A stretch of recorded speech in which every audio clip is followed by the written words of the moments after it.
Halo guys, kali ini kita akan share bagaimana proses candling atau peneropongan telur untuk mensortir telur fertil dan tidak fertil pada proses penetasan telur bebek.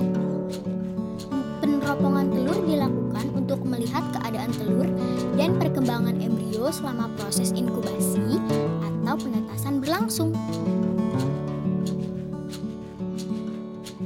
Untuk proses penetasan, kami menggunakan dua jenis mesin penetas semi-otomatis, di mana untuk suhu atau temperaturnya sudah menggunakan kontrol otomatis, akan tetapi proses pembalikan telur masih dilakukan secara manual.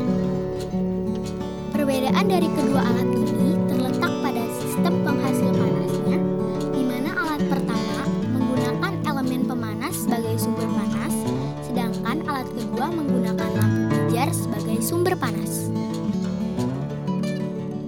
Peneropongan telur dibagi menjadi beberapa tahap dengan cara meneropong telur itik tersebut satu demi satu dengan sinar lampu di ruang gelap. Peneropongan tahap pertama ini dilakukan saat usia penetasan sekitar 4-7 hari. Untuk melakukan proses peneropongan atau candling, kita bisa menggunakan sebuah senter sebagai media untuk mempermudah dalam proses peneropongan dan dilakukan di ruangan gelap agar lebih mudah untuk mengawatinya. Telur pertama merupakan telur yang tidak fertil atau tidak ada embrionya. Keadaan telur terlihat jernih atau terang dengan bayangan kuning telur yang nyata.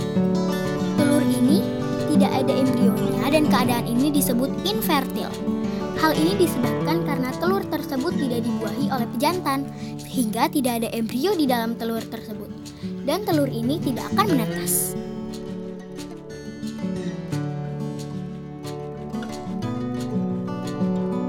Telur kedua merupakan telur yang fertil atau ada embrionya. Keadaan telur sudah kelihatan seperti adanya sarang laba-laba berwarna kemerahan. Telur ini ada embrionya, dan keadaan ini disebut fertil. Telur dengan kondisi seperti inilah yang bisa kita lanjutkan untuk proses penetasan. Demikianlah proses peneropongan telur bebek saat usia penetasan 4 hari. Pada video berikutnya, kami akan share perkembangan embrio selama proses penetasan sampai bebek menetas.